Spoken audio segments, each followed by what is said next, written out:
السلام عليكم ورحمة الله. هذه النسخة الثانية المعدلة والمطورة للترانزستور الجديد الذي تم اختراعه منذ أسبوع.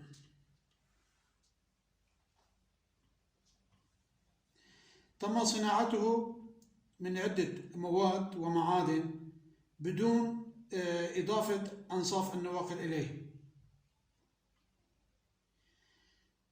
هي نسخة تجريبية بصناعة يدوية.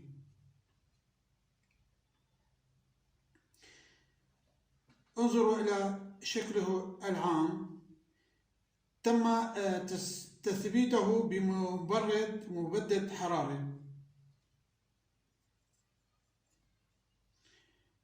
وهذه هي أقطابه الثلاثة.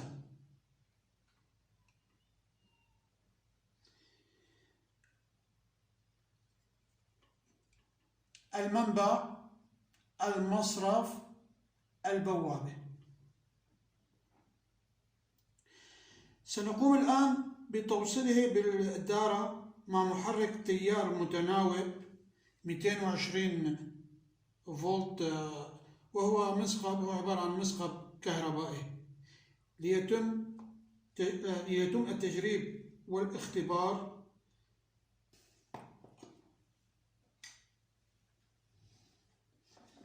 هذا خط البوابة.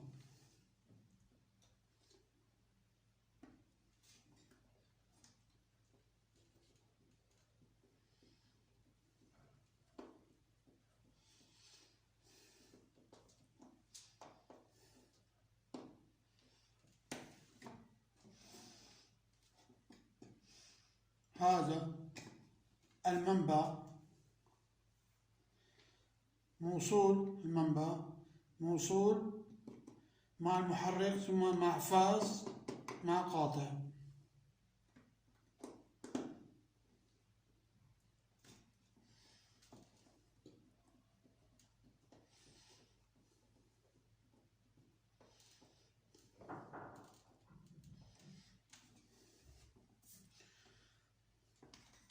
هذا خط المصرف موصول مع نيوترال.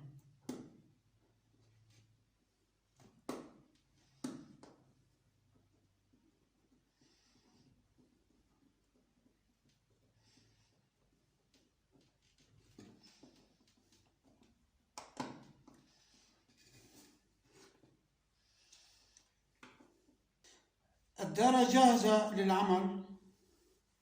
سنوصل كهرباء. مواصفات الترانزستور هي جهد وتيار عالي، لا يتأثر بالجهود العكسية والنبضات الحادة، يمكن تطبيق منبع مستمر أو متناوب بدارة الحمل، مقاومة المنبع والمصرف عالية جدا بغياب نبضات الدخل، وتيار التسريب يساوي الصفر. منخفض التكلفة، لا يحتاج إلى تكنولوجيا عالية لصناعته كأنصاف النواقل.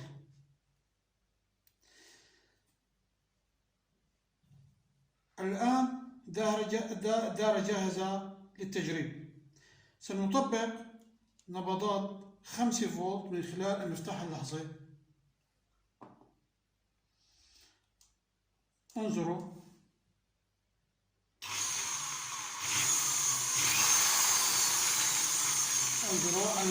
الخرج تيار عالي واسطاع عالي.